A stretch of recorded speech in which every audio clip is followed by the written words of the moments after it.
السلام علیکم. اب ہم نے نیکسٹ انالیٹیکل تھنکنگ ڈیولپ کرنے کے راستے میں جو ایک بہت بڑی رکاوٹ ہے اس کو ڈسکس کرنا ہے، اور میرے نزدیک وہ سب سے اہم ترین بیماری ہے جو ہمارے اندر پائی جاتی ہے، اور وہ ہے تعصب. اس سے پہلے کہ تعصب کی مثالیں دیکھیں، ہم پہلے یہ دیکھیں گے ہوتا کیا ہے. یہ آپ خبروں میں سنتے ہوں گے، نیوز میں سنتے ہوں گے، علماء کی اسپیچز میں سنتے ہوں گے، قرآن کا ترجمہ اگر آپ پڑھتے ہیں تو وہاں آپ یہ دیکھتے ہوں گے کہ تعصب کا جگہ جگہ پہ ذکر آیا ہے. یہ کیا چیز ہے؟ اس کے مفہوم کو اتنے اچھے سے سمجھ لینا چاہیے تاکہ جب جہاں جہاں یہ ایک لفظ آئے ہم اس کے اوپر توجہ کرنے کے قابل ہو جائیں، اس کو پورے معنی و مفہوم کے ساتھ سمجھیں. تعصب یہ ہوتا ہے، اس کا ویسے روٹ ورڈ ہے عین صاد با عصب. عصبہ کہتے ہیں مسلز کو، اعصاب سے. اعصاب کیا ہوتے ہیں؟ مسلز کیا ہوتے ہیں؟ جڑے ہوئے ہوتے ہیں، چپکے ہوئے ہوتے ہیں ہڈیوں کے ساتھ. تو تعصب کا رویہ ایک ایسا رویہ جو اپنے عقائد کے ساتھ، اپنے نظریات کے ساتھ، اپنے موقف کے ساتھ، اپنی چوائسز کے ساتھ اور اپنے پیٹرنز کے ساتھ جڑا ہوا ہوتا ہے، اپنے پچھلے ٹریکس کے ساتھ جڑا ہوا ہوتا ہے اور انہی پہ قائم رہنا چاہتا ہے، اس میں کوئی تبدیلی نہیں کرنا چاہتا. تو اس کو کہتے ہیں کہ یہ تعصب کا شکار ہے. اوکے جی، وہ اپنی کسی سوچ کو یا کسی چیز کو بالکل ٹھیک سمجھتا ہے اور اس کو چھوڑنے کو تیار نہیں ہے. آپ خود فیصلہ کیجئے کہ اگر یہ رویہ اپنایا جائے گا تو کیا کبھی وہ نئی رائے کو سن کے اس کو ٹھیک سمجھ کے اڈاپٹ کرنے کی کوشش کرے گا؟ کیا اگر یہ بیماری کسی کے اندر ہوگی تو وہ کیا اچھا انالیسسٹ بن سکتا ہے؟ کیا وہ کبھی اچھی رائے قائم کر سکے گا؟ کیوں؟ کیونکہ وہ آلریڈی ایک چیز کے بارے میں رائے قائم کر چکا ہے. وہ آلریڈی ایک چیز کی پسندیدگی میں، ایک موقف کے کو اچھا جاننے میں یا برا جاننے میں، دونوں ہی طرح سے ہو سکتا ہے. اس کے کسی بھی پازیٹیو یا نیگیٹو رائے کے ساتھ وہ سٹک کیا ہوا ہے. تو یہ وہ رکاوٹ ہے جو آپ کو بہترین تجزیہ کرنے کے راستے میں رکاوٹ بنتی ہے. دوبارہ کہیں آپ یہ بھول نہ جائیں کہ اچھا بھئی نہ تجزیہ اچھا ہوا تو کیا ہوگا. دیکھیں، یہ صرف تجزیہ کرنے کی بات نہیں ہے، یہ آپ کی زندگی میں جگہ جگہ پہ فیصلے کرنے کی بات ہے. آپ نے ہر لمحے کوئی نہ کوئی ڈیسیژنز لینے ہیں اور آپ نے اپنی آراء کو لوگوں سے شیئر کرنا ہے. آپ نے اپنی اوپینینز بچوں کو دینی ہے. آپ نے ڈسکشنز اپنے فرینڈز میں کرنی ہے. اگر ہمارے اندر یہ منفی چیزیں ہوں گی تو ہم کبھی بھی اچھے ریلیشنز نہیں بنا پائیں گے. ہم اس کی مختلف طرح کی مثالیں دیکھتے ہیں. سب سے پہلے ہم گھریلو معاملات میں شروع کرتے ہیں. اپنے امی ابو کو ہم جب دیکھتے ہیں تو ان کا جو گھر میں رہن سہن کا پیٹرن ہوتا ہے، وہ جس طرح اپنے ماضی کے ساتھ جڑے ہوئے ہوتے ہیں تو وہ اس میں چینج کو پسند نہیں کرتے. ان کو بچوں کے ہاتھوں میں یہ موبائل کلچر بالکل پسند نہیں ہے، بچوں کی ٹانگیں ہلانا انہیں پسند نہیں ہے، دیر سے آنا ان کو پسند نہیں ہوتا. اور وہ یہ سمجھ رہے ہوتے ہیں یا وہ یہ عزم کیے ہوئے ہوتے ہیں کہ یہ ساری جتنی بھی نئی چیزیں ہیں، یہ ساری فحاشی ہے، یہ ساری جو ان سا ہے بدتمیزی ہے، یا پھر یہ غلط رویے ہیں. تو ٹھیک ہے، دور حاضر میں بہت سارے رویے منفی بھی پیدا ہو گئے ہیں، لیکن بہت ساری آج کل کے بچوں کی اگر چیزیں دیکھی جائیں تو نئی جنریشن میں ساری چیزیں بری ہی نہیں ہیں. یعنی ان کے بہت ساری چیزیں، بہت سارے ان کا سوچنے کا انداز، ان کا چیزوں کو دیکھنے کا انداز، ان کی ترقی، ان کا کاموں کو، چیزوں کو سمارٹلی کر لینے کا جو آرٹ ہے وہ بہت سارا اچھا بھی ہے. لیکن ہم لوگ چونکہ اپنے ماضی میں، ہم یہ امیاں ہوتی ہیں تو یہ کہہ رہی ہوتی ہیں کہ ہم تو بچوں کو یوں کھانا کھلاتے تھے، ہم تو اپنے بچوں کو پیمپر نہیں لگاتے تھے، ہم تو وہ ان کو ایسے پالتے تھے، ایسے سلاتے تھے. تو وہ اپنے ماضی کے ساتھ جڑی ہوئی ہوتی ہیں اور اس کو چھوڑنے کو تیار نہیں ہوتی. اور جواباً پھر بیٹیاں بہویں آگے سے یہ کہتی ہیں کہ یہ بار بار کی پشیوں کروانا بچوں کو بچھونیوں میں، یہ کون سی عقل مندی ہے؟ وہ تو گیلی ہو کے بو چھوڑ دیتی ہیں، یہ ہوتا ہے تو پیمپر تو فوراً اتار کے پھینک. ایک اس طرح سے کانفلکٹ پیدا ہو جاتا ہے، ایک لڑائی سی کا ماحول پیدا ہو جاتا ہے جب ساسیں بہوؤں کو تنقید کرتی ہیں یا امیاں بیٹیوں کو کرتی ہیں یا اس طرح سے. اسی طرح مثال کے طور پر ہم نے ایک فیملی میں اپنے سیٹ اپ دیکھا ہوا ہوتا ہے کہ جی ہم لوگ کھانا مثال کے طور پر اگر 7 بجے کھاتے ہیں یا ہم لوگ ناشتہ صبح 6 بجے کرتے ہیں، تو جب ہمارے گھر میں بھابھی آتی ہے یا ہم بہو بن کے کہیں لڑکیاں جاتی ہیں تو وہ دیکھتے ہیں کہ دوسری فیملی کا کلچر چینج ہوتا ہے. تو اب کیا ہوتا ہے کہ اگر بہو ہے تو یہ کہ ہمارے گھر میں تو یوں ہوتا ہے، ہم لوگ تو یوں کرتے تھے، ہمارے امی ابو تو یوں کرتے تھے، ہمارے گھر کا ماحول تو بالکل ایسا نہیں تھا. اب وہ اپنے ماضی میں پھنسی ہوئی ہیں اور اپنے پچھلے کلچر سے کے لیے تعصب میں مبتلا ہے. اور اسی طرح اگر دیکھا جائے سسرال والے تو وہ اپنے کلچر کو ٹھیک سمجھ ہوتے ہیں کہ اسی تے کدے نہیں آئے دیکھا جی کہ ان وجہ سو کے اٹھا جائے، اور اس طرح کی چیزیں. پہلے تو یہ کبھی نہیں ایسے ہوتا تھا، ہمارے زمانے میں تو کوئی ہنی مون نہیں ہوتا تھا. اب یہ کیا ہے کہ آپ نے سابقہ جو بھی ٹرینڈز ہیں جو بھی تھے وہ صحیح تھے وہ غلط تھے، یہ ڈیبیٹ الگ ہے، لیکن تعصب کیا ہے کہ آپ اس رویے کے ساتھ چمٹے ہوئے ہیں. یہ چیز ہمیں دیکھنی پڑے گی. اسی طرح مثال کے طور پہ آپ یہ دیکھیے بہت ساری واٹس ایپ اور سوشل میڈیا کی وجہ سے جہاں آسانیاں ہوئی ہیں وہاں غلط فہمیاں بھی بہت ساری پیدا ہو جاتی ہیں. کسی کا اسٹیٹس آپ نے دیکھا، آپ نے سمجھا آپ کے اوپر ہی لگایا ہوا ہے، دوسرے بندے کو لگانے والے نے کبھی سوچا بھی نہیں ہوگا کہ یہ اسٹیٹس وہ بھی دیکھ لے گا، میری فیملی کا فلاں بندہ بھی دیکھ لے گا، میری فلاں کولیگ بھی دیکھ لے گی، اور وہ کولیگ اپنے ذہن میں ایک چیز رکھ کے بیٹھ گئی ہے کہ جی اس نے دیکھا میرے اوپر ٹونٹ کیا تھا، طنز کیا تھا. اسی طرح بعض اوقات کوئی لڑائی وغیرہ ہو جاتی ہے کسی فیملی میں، تو اب کیا ہوتا ہے آپ اپنے ایک رائے قائم کر کے بیٹھ جاتے ہیں کہ فلاں بندے کی ایک برائی یا اچھائی آپ نے اس کے بارے میں ایک اوپینین قائم کر لی کسی منفی رویے کی وجہ سے، کسی برے حادثے کی وجہ سے. اس کو اگر ہمارے اندر انالیٹیکل تھنکنگ ہوتی تو پھر ہم اس واقعے کی تحلیل کرتے، دوسرے کی جگہ جا کے کھڑے ہوتے، اس نے یہ کیوں کیا، کیا وجہ ہوئی تھی، کیا پرابلم ہوئی ہوگی کہ اس نے یہ کہا. یہ سوچ ہمارے اندر نہیں ہوتی اور ہم ایک کسی اس بندے کے بارے میں منفی سوچ کو اپنا لیتے ہیں. اور پھر مزے کی بات یہ ہے کہ ہم اس منفی سوچ کو اپنائے ہی رکھتے ہیں. بہت سارے بچوں کو دیکھا گیا کہ وہ جوانی کے میں پہنچ جانے کے بعد، شادی شدہ ہو جانے کے بعد، بچے ہو جانے کے بعد بھی بعض اوقات اپنے والدین کے بارے میں یہ کہہ رہے ہوتے ہیں کہ انہوں نے ہمارے سے یہ کیا، ہمارے سے یہ کیا، انہوں نے ایسے ہمیں اس چیز سے روکا، وہ ہمیں یوں کہتے تھے، ڈانٹتے تھے. اچھا، اسی طرح بعض جو ان سے ہیں وہ غلط رویوں کو بھی ڈیفینڈ کر رہے ہوتے ہیں. پولیٹیکل پارٹیز میں آپ دیکھ لیں کہ اچھا سے اچھا منصوبہ آپ کو اپنی مخالف پارٹی کا پلان جو ان سا ہے یا جو اسٹیپ ہے وہ آپ کو اچھا نہیں لگے گا، یا ان کے اچھے اقدام آپ کو بالکل اچھے نہیں لگیں گے.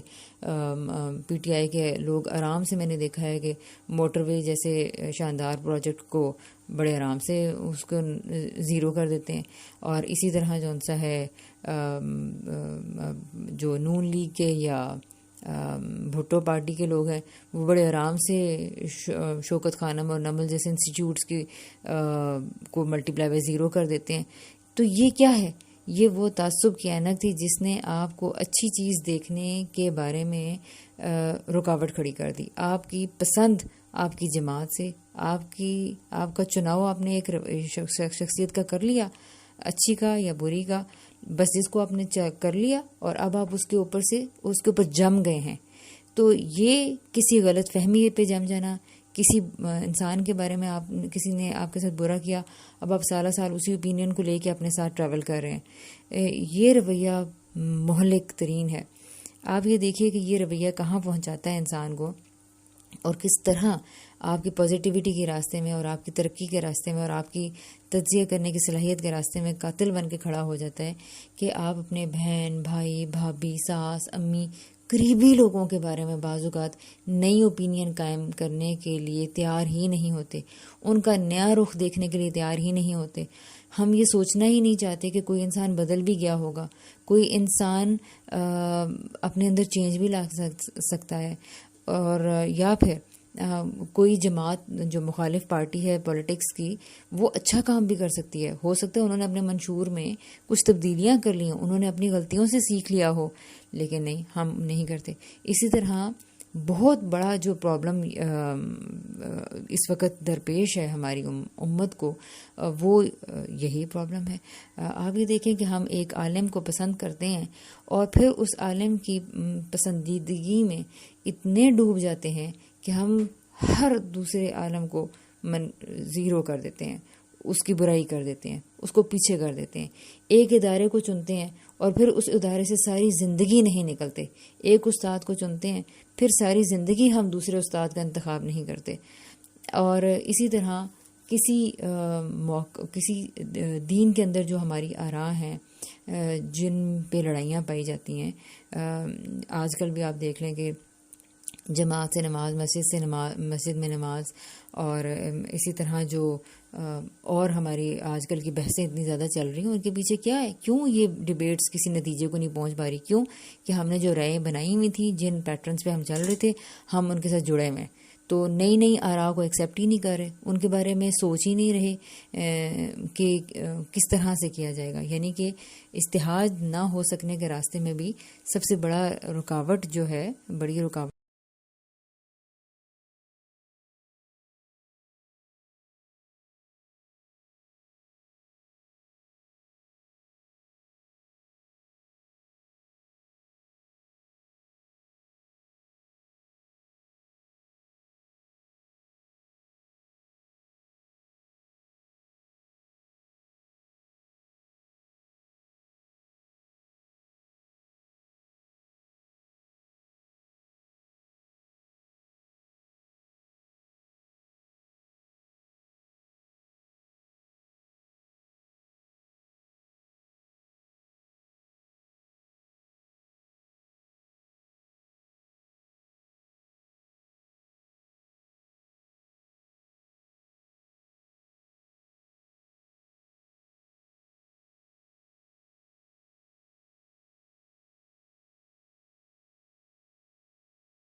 بہت زیادہ ضروری ہے، تاکہ کوئی ایسا نہ ہو کہ ہم غلط رویوں میں مزید پکے ہو جائیں.